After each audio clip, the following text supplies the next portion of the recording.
Welcome back. It is the On the Mic podcast. Different setup behind me today because, I just wanted to. And thankfully, I'm still alive because my guest today, we talk to MMA fighters, we talk to media personnel, we talk to so many people. But there's few times that somebody grabs my interest because of their interest in the sport.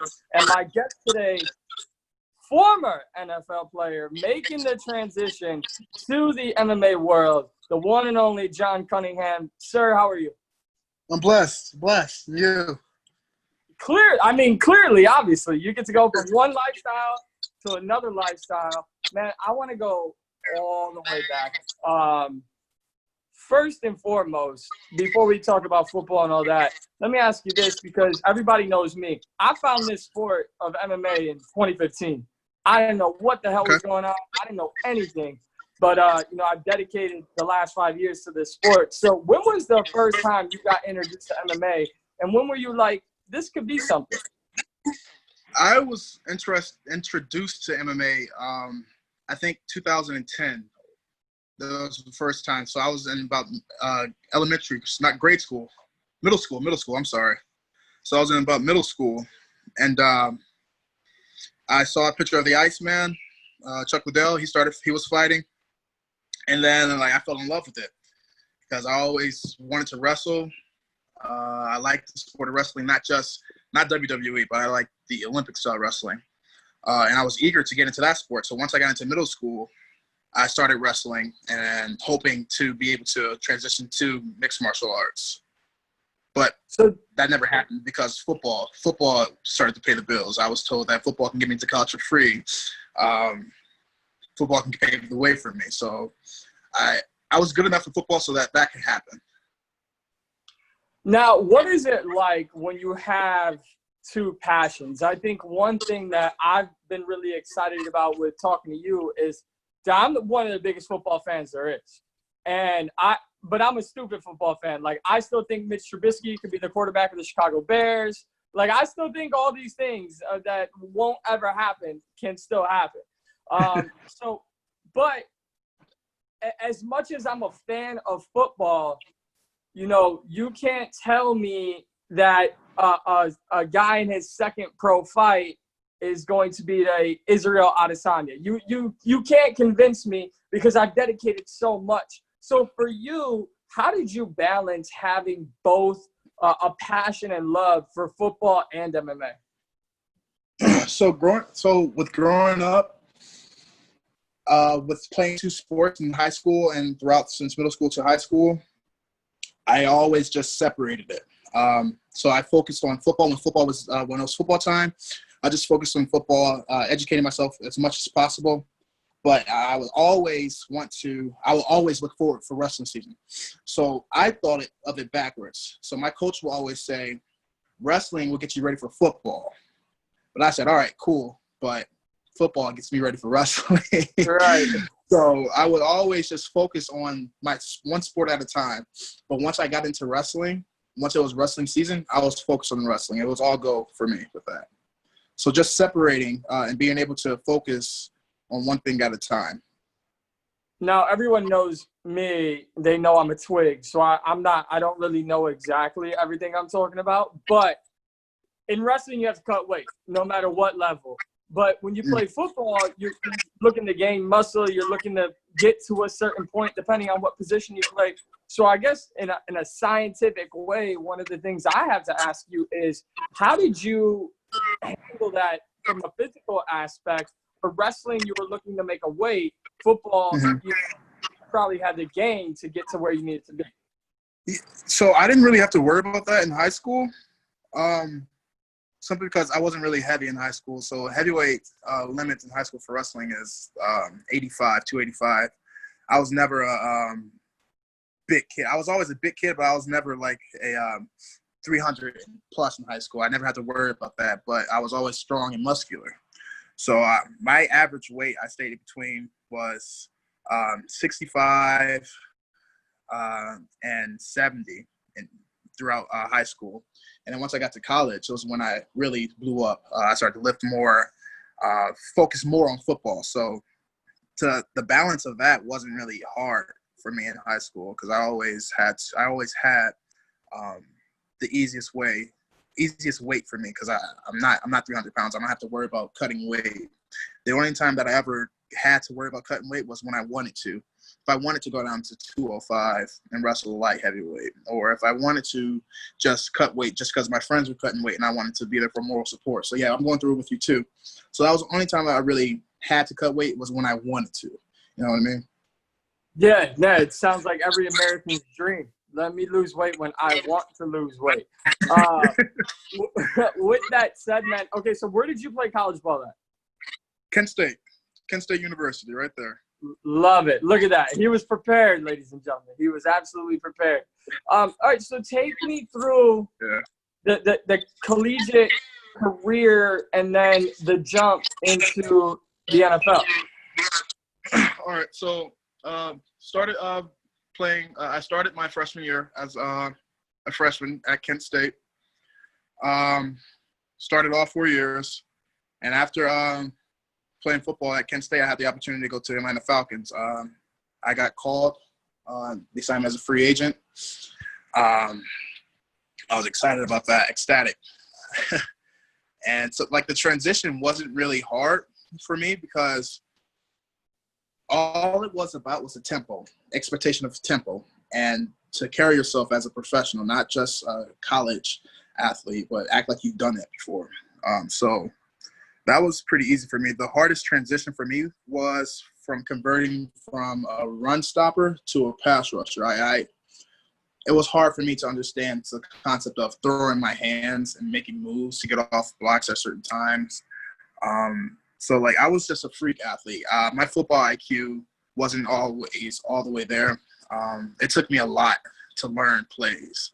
I had to study for nights. I remember my first night at training camp for the Falcons. I stayed up for at least 3 hours just going over my plays because I just didn't understand it. I knew that it would take me a while to comprehend it. But yeah, so it wasn't really a big transition from college to NFL because I always practiced with a tempo. I always kept running. I always ran to the ball. I always came off the ball with aggression. I always was just an aggressive player.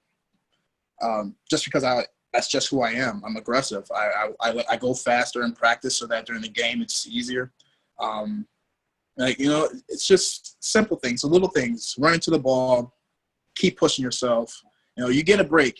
Once you go through a drive, second team comes in, so you get a break for at least about another minute to catch your breath. So it's all easy once you just actually think about it. Just push yourself, run to the ball, and then the transition will be easy. Now, you talked about being a freak athlete. Weren't you, or were you not considered one of the biggest freak athletes coming out of college? Yes, I was. It was only because I squatted 600 pounds, bench press around 405. But yeah. Oh, that's normal. Yeah, no big deal. Yeah, no, just 600, 405, no problem. Yeah, I don't know if you guys heard Jon Cunningham in the house. Like, that's insane. Now, for clarity purposes, and the way that people look at MMA is, or the way they should look at MMA is that it's not the most chiseled. It's not no disrespect. It's not the freak athlete. It's not, because you see the big yoke dudes out at bars and they're getting into fights, and there's scrawny 140-pound dudes taking their bag, choking them out, and they're like, wait, this guy pulled up in $100,000 sports car. You know what I mean? Like, I'm sure you've seen it. We've all seen it. So when you have to go from a sport where in football, where you can be a freak athlete, where you can rely on all that you have physically, and you have to start adapting to technique, understanding it's not just what you're good at, it's what your opponent is good at and what they're about to do. What was the toughest part of transitioning over to MMA? The toughest part about transitioning to MMA will probably have to be because I didn't come into the sport expecting to dominate. I came to the sport wanting to learn. I expected to get my ass kicked a few times during camp or during some camps. I expect to get choked out because I don't know things. My only background is wrestling, so I can't. There wasn't any expectations for me. I understood that I had to come in there with an open mind and an expectation of you're not in your world anymore. You understand what I mean by that? Yeah. So yeah. I'm not playing football. I can't just rely on brute strength, and muscle somebody like Juan Adams. Like, that's not going to happen. So the simple fact that I have to take a step back, humble myself, and expect to not know things, expect to get choked out or expect to tap out, but also to learn and turn around and ask my teammate, hey, what did I do wrong? What could I have done better to improve? Or what do I need to do to improve? Moving forward from that, and then going from there. You understand? So not just staying complacent and getting upset with yourself. So understand that this isn't my sport anymore. Like, as much as I want to be in this world, I have to understand that I'm starting from scratch for the most part. Yeah, I have a wrestling background, but there's things that wrestling just can't do. Like, wrestling is the backbone of MMA, I would feel like, but there's things like jiu-jitsu, and then there's striking, and then everything that comes in together that I need to work on to better myself. So just accepting the fact that I'm not the top dog anymore. I'm working to be, but I'm not there right now. Okay, you just blew my mind, and this is a very unfiltered podcast. Everybody knows that. So I'm just going to say, fuck it, and I'm going to ask you this question. How do you do this? Jon, you were with the Atlanta Falcons. You've been around football your entire life. Football is predicated off of you ain't shit, you're my backup, I'm better than you if you're on the other side of the ball than me, I'm going to eat you. It doesn't matter if I know every play, if I know anything, I'm better than you. At middle fingers to everybody, this is my world. How do you humble? No, I'm serious. Like, you talk like I look at you in all respect. I'm like, there's no way this guy played in the NFL because there's no humbleness. Now, I'm not saying everyone is, but I'm saying in line of competition, when you're on that practice field, when you're on game day, there's not a single NFL player going, I'm probably not as good as the person across from me, but I'm going to give it my best. In MMA. That's what it comes to. That's what it comes down to. So the fact that I love to compete. Like, don't get me wrong. Like, Juan or whomever is in the cage with me, I'm going to compete with you. I'm going to do the best that I know what to do. Don't get me wrong. Don't get that wrong. So humbling myself is the fact that I love to compete and I love to push my teammates. So I'm going to push you and give you everything that I have. But the understanding of if I get caught with something, not to get upset or not to internally beat myself up about it. Because the same thing happened with football. There'll be times when I come off the line and I'll try to make a move and I'll still get stuck. Or I'll get hit in my chest and I'm like, damn, I can't get off. What am I doing wrong? But the fact that erase it, learn from it, erase it and move forward. Not to just hold on to it and say, damn, well, shit. Well, what if I should have done that? Or I could have done that. And then that's when you start getting your head as an athlete. You start to beat yourself up on the inside. So failure is okay at practice, but in the game or when it's crunch time, it's not okay. But then again, it is okay because we're human. No one's perfect. But the simple fact that you have to analyze the situation, what do I need to do better? All right, cool. I'll do that better. Next play or next round. See what I'm saying? Yep, right. So the aggression doesn't go away. I'm always aggressive. I'm an athlete. I'm a competitor. I'm going to compete. But I understand that people are more educated on me. There's people who've been doing this sport since they were 5 years old. They've been doing it their whole life. So, of course, you're going to be advancing me.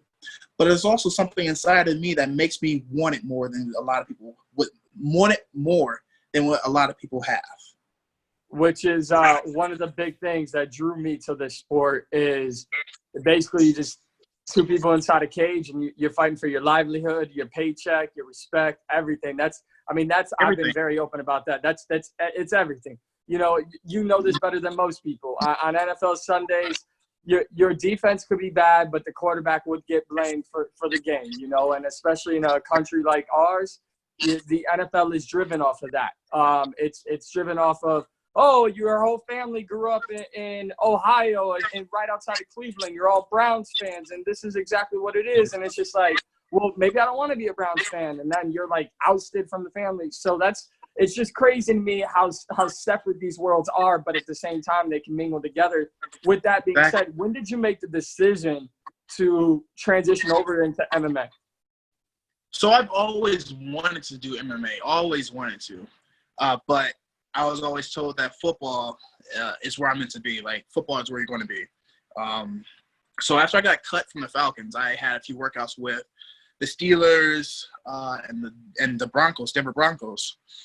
And both teams said I was too light. I came in at 280, 285 because after the Falcons, I left at around 315. And I was concerned that the reason why they cut me was because I was too heavy.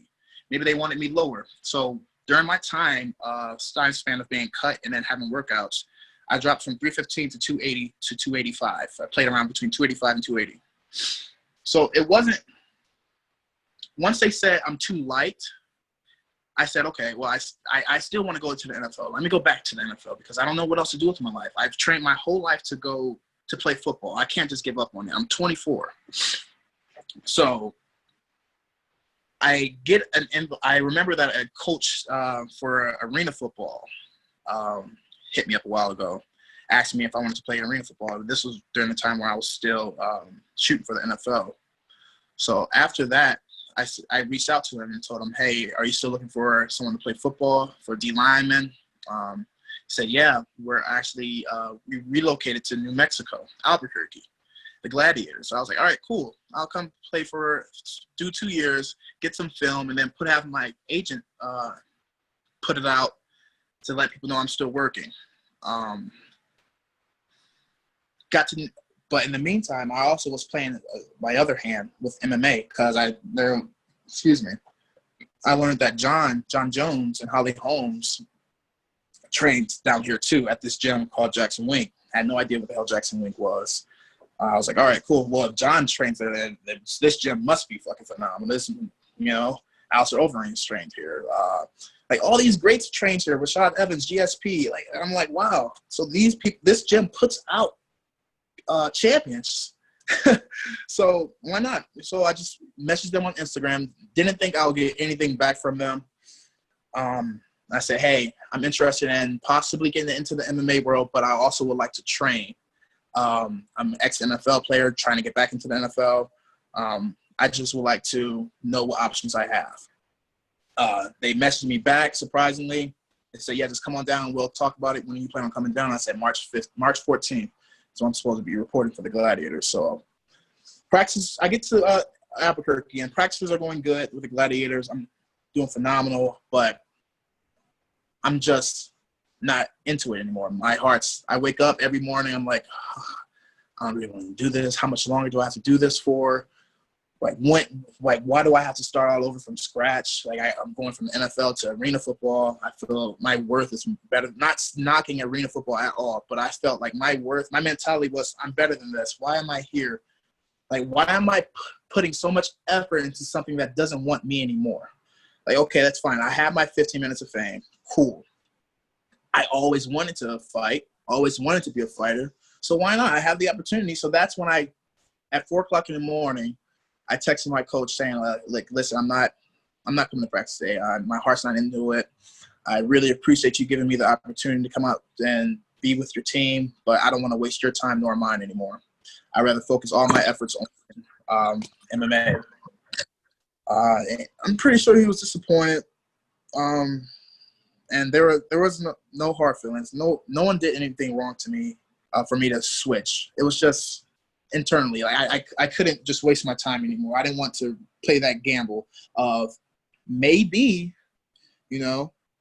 but with MMA, I feel like I definitely can make a living off of this. How old are you now, if you don't mind me asking? I'm 24. I'll be 25 August 31st. All right, so still super young. Now, I got to ask, and I'm not trying to – I'll take some heat for this. That's fine. I'm not saying he's the poster child for this, but a guy like Greg Hardy and other former football players have made that transition. Now, I'm not saying you try to emulate them, But did you kind of look at how there were other people making that transition and you were like, this is, or you just knew that's what you wanted to do? Ever since 2010, since I started watching UFC, I wanted to do this sport. I wanted to do MMA. It interests me. The fact that it's two men locked in a cage, fighting for one's respect, fighting for money, fighting for your livelihood, your legacy. That's what interests me. The only person that you can blame for your failure in this sport is yourself. In football, yeah, you have 11 other guys to point the finger to. 10 other guys, excuse me. You have 10 other guys to point the finger to. Oh, it's your fault. It's your fault. Well, the defense didn't do this. Well, the offense didn't score enough. But with MMA, what didn't I do enough of during camp to prepare myself for this fight? Or what do I need to do better? What do me? You understand? So it's not about the whole what was your question again?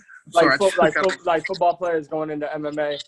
But I get what you're saying. You know, but it's just because I know, you know, you mentioned the Denver Broncos. I know a few of them get trained down at Factory X with Coach Mark Montoya there in Denver. So you're really starting to see as time goes on, as the UFC grows, as MMA gets older, there's other professional athletes like, I probably need this because, like, everybody knows boxing.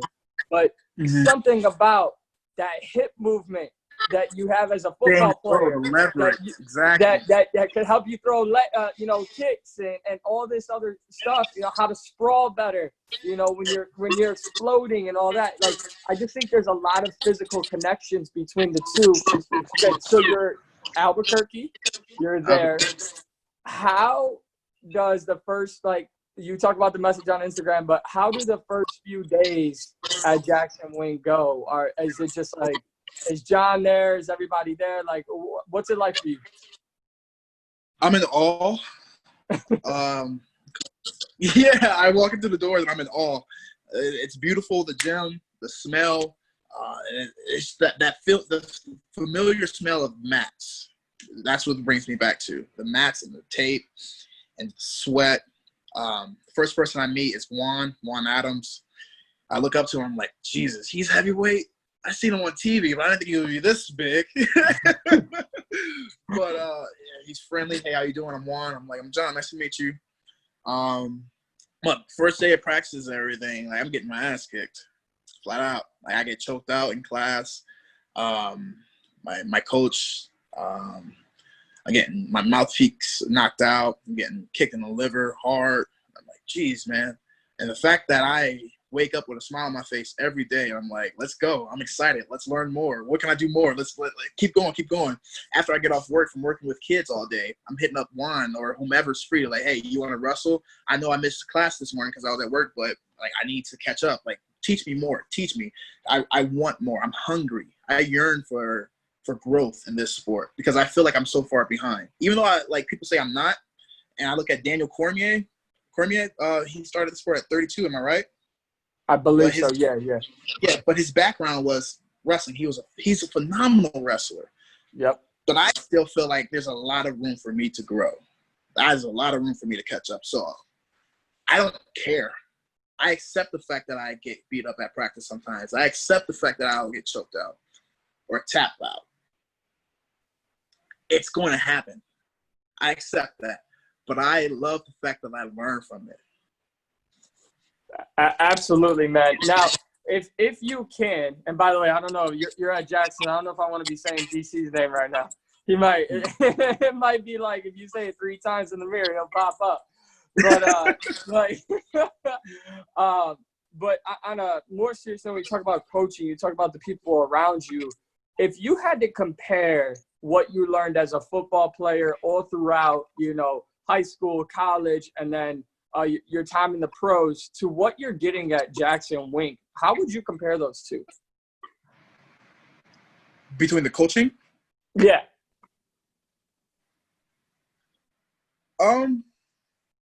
That's actually a good question. Simply because I'll say, let's put it this way. There's different styles of coaching. You have your hard head coach that cuss you out. You motherfucker, run to the fucking ball, yada, yada, yada. And then you have your coach that'll be a hard head, but then explain to you why you have to do that. So run to the fucking ball so that the defense can crowd the ball, and there aren't many ways for the ball to bounce it back out. So run to the ball. Or there's this coach that just says, all right, well, do what you want to do. You understand, the pushover coach. So at JacksonWink, they're the middle coach. They'll push you and explain to you why you need to push or why you need to do this. So coaching is coaching, whether it's soccer, football, baseball, wrestling, MMA, whatever. Coaching is coaching. The job of the coach is to get their players or their fighters or whomever to do exactly what they need them to do so that everyone gets paid. Yep. So if you're excellent coach and you're getting your point across to your player, to your fighter, whomever you need, then you have to understand who your team is. So some people perform better when the coach is in their face, not giving them an explanation why they need to do something. Just tell me what to do. Tell me to do it better. I was like that. But as I got older, I wanted to understand why. So what I'll do what the coach told me to do, and I'll be like, hey, coach, you remember when you told me to do this? Can you explain to me why? Okay, got it. And that's it. But coaching is coaching, man.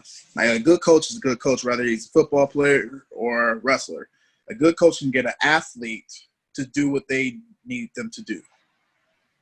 I think one thing, and it kind of had you speak on this, is that not only did you have, the pleasure of being able to venture into the NFL world and then go into MMA, man, you didn't walk into what I would call a 7-Eleven MMA gym, right? Like, it's not like, hey, I'm a part-time soccer dad. I had like 2 Muay Thai fights. I teach 9-year-olds here, but man, you used to play in the NFL. Like, cool, bro. And then he's teaching you and you don't go anywhere. Man, you set yourself up to go to one of the biggest, most notable, historic, legendary gyms in the country. I didn't even know about it.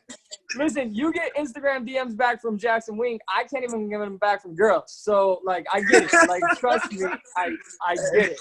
Like, never. Listen, you talk about me and Juan Adams. I remember the first time I met Juan.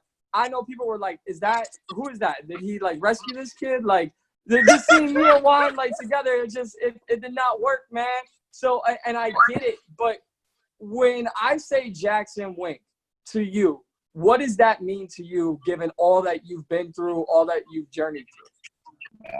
Like, it's crazy because before all this, I was homeless, man. I was homeless. I attempted to kill myself. I was depressed. I left my 2 kids back in Ohio with their moms to chase the opportunity to provide for them so I can make a legacy. So, excuse me, like, it's emotional because I came such a long way, and to have this opportunity from JacksonWink to open their doors with open arms. Come in. We'll teach you. Just show dedication. That's all I needed. That's all I needed was a break, man. And it's a blessing. That's all I can say. It's a blessing. Well, I don't care what your football resume says, what your MMA resume says. I'll tell you right now, you win. I won't say who, but I just had a recent conversation with a fighter. Their last fight didn't go their way, and just hearing from me, whatever I am in this game, they were like, wow, like you reached out and, you let me know, like, I still can be strong. I still could have hope, so I think even me on a personal level, I've never shy on social media. I've had my own struggles. And I think the fact that you powered through, accepted that one path didn't work for you and you found your own, you made your own path. I mean, man, you're every time those gloves go on, every time you get on those mats, man, you're a winner. So, I can't wait. I mean, you're 24. Like, I'm 28 and I look 12. So I can't fathom, or imagine what you're going to do. And you've got the right team there. You've got so many great young heavyweights, some of the youngest heavyweights in the world at JacksonWink. You've mentioned Watt Adams. There's a few others in there. What is it like having so many guys that fit your stuff, like your same demographic, young, heavyweight, ready to scrap? It's great, honestly. Like, to have so many willing bodies like Davion, Christian, Devon, Juan, Devontae, like everyone, all the heavyweights there. Maurice, just having so many able, willing bodies to go with. It's just options, man. Like, no one's tired. I mean, we're all pushing each other until we're tired, and even when we're tired, we're still pushing each other. Like we just have that mindset there. So what's the schedule for Jon Cunningham? Where are you at now? And look, I think maybe you could speak on this as well. You know, you got in at the perfect time. You know, COVID-19 hit. I think there's going to be stories of people who wanted to take this chance on themselves, who wanted to get into a different sport or a different job or a different career path. Or just take a chance. What was that? I said, or even just take a chance at something that they want to do. Exactly. And COVID-19 stepped up and, knocked everyone off the horse. But you got in. You're in. And what's your schedule like moving forward? So I just take it one day at a time. I'm in no rush to have my first fight, amateur or pro. I'm in no rush for anything. I'm just enjoying this process. Whenever the coaching staff and my manager feel like I'm ready, they'll let me know, and I'll trust the word. So right now, my date tomorrow, train, go to work. Next day, train, go to work. Until they say what's next. You're so accepting and humbling to it. I just love it, man. Like, I want to move down to Albuquerque and follow your path. Like, bring me down there. Like, let me get into that. Come on. We all need that. We do need that, especially during these times. And if you don't mind, I kind of want to transition away from MMA and the sport and all that, and kind of just talk about what's happening, you know, around our country. I spoke to Devin Clark, who, you know, you obviously is there at JacksonWink and, was the first fighter we saw take a knee, raise his fist. The whole team took a post-fight picture with their fists raised. And, in a world in the NFL where they wanted to silence people 4 years ago, mainly Colin Kaepernick, you're now not only a part of a sport where Dana White goes, you guys say whatever you want, and you're a part of a team where Devin Clark made the first movement. He did that first. He was the first one. I'm just curious if you saw what Devin did and what it meant to you.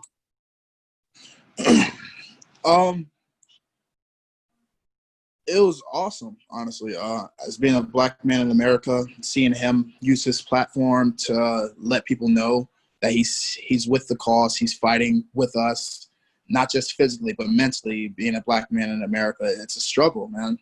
It's a struggle to wake up every day and walk into this world and fear that your life is going to possibly be taken or have to jump through these obstacles and hurdles. So I applaud everyone who speaks up and uses their platform, whether they're trying to be silenced or not. Like, you have a platform, use it. And by all means, use it. Let people, like, we have so many young kids looking up to us, and young minorities, not even just black kids, minorities, looking for a way out. And sports may not be their only way out, but the fact that they see that someone that they look up to, understanding what we're all going through as young black men in America, or just young minorities in America, it's a struggle day to day. But the fact that we fight through it and we keep fighting for equal rights and equal opportunities, just equal. We're not looking for more. Never looking for more. We're just looking for equal, man. That's all we've ever been fighting for, was equal rights. Like, I think it's fair. You know what I'm saying? Treat everyone, the golden rule. Like, treat everyone as you want to be treated. So, like, I applaud all of what Dana's doing with this whole the movement, the Black Lives Movement, allowing us to use our platform, allowing the athletes to use their platform. So I applaud it. It's a struggle, and it's definitely scary to even just raise your fist, because then you can run the risk of being objectified, saying that we're starting a fight or we're starting something that doesn't need to be called. Something as simple as taking a knee or just raising your fist, letting people know that we're fighting for equality. It's a simple protest, but no one really listens until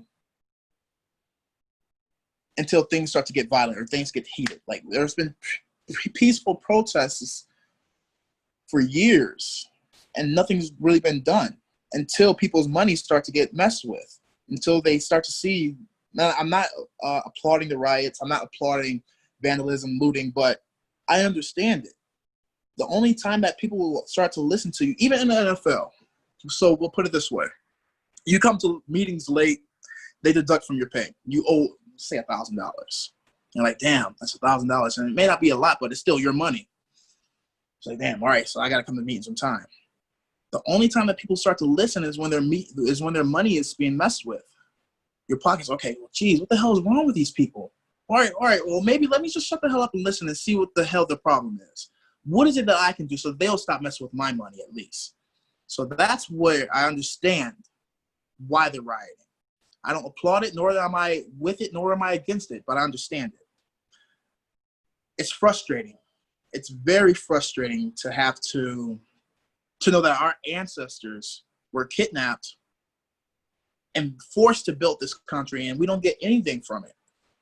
We don't get anything. We don't even get a record. Hardly, we get a month. Cool. And that month isn't even really talked about.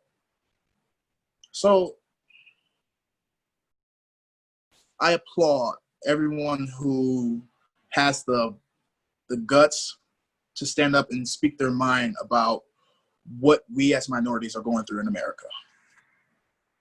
You mentioned a lot there, and earlier I thank you for being so open about, you know, your past, your struggles, your story, and being a young Black man in America. Do you feel like making this transition, starting off in this new career path, being a father, everything I just labeled, like, you have a platform to not only tell an athletic story, but you have not only 2 kids, but you could be a message of hope for a lot of people out there.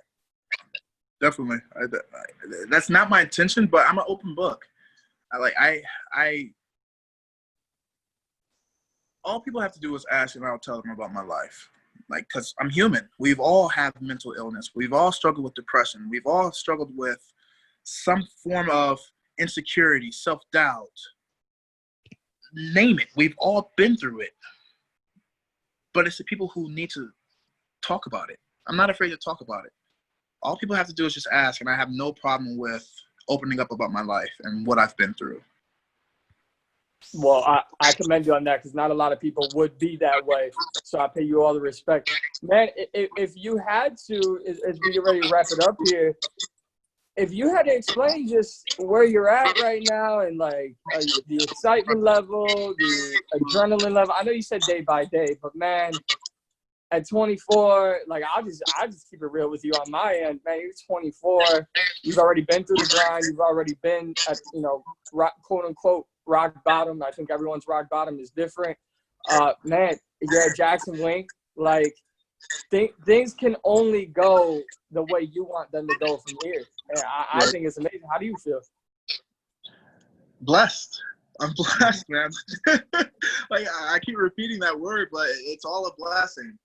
You know, I wanted something, and I did it. You know, so, like, it's only up from here for me. I can only see, like, I'll hit a few speed bumps. That's expected. It's life. I'll hit a few speed bumps, but I'm not going to go back down. There's no way to go back down. Only up. Level off, up. You know what I'm saying? So I'm blessed. I'm excited to see what's next for me. Me too, man. I'm excited for you. I'm excited for you, and I can only imagine how great things are going to be moving forward. I look forward to it. We could chop it up whenever, man. You open invite to come on here. It won't take 3 weeks, so please don't kill me ever again. Because it won't happen like this ever again. You're all good. I It, understand. it's been great talking to you, man. I really appreciate you coming on the show. Normally I don't do this, but because I really want you to get your message, your story, yourself out there. What do you have social media? I do. Drop I it for actually do here. I got you. My Twitter handle is @heavy_body90. That's HEAVY_body90. That's Twitter. And my Instagram is theblessing_90. Love it. I think both of those names. I think both of those names fit to you, man. Like I said, it's been really fun chopping it up with you, and look forward to seeing what's next for you as this year goes on. And wish you all the best. Thank you for being so open and sharing your story. And no doubt, anytime, Mike. Just hit me up. Jon Cunningham, ladies and gentlemen.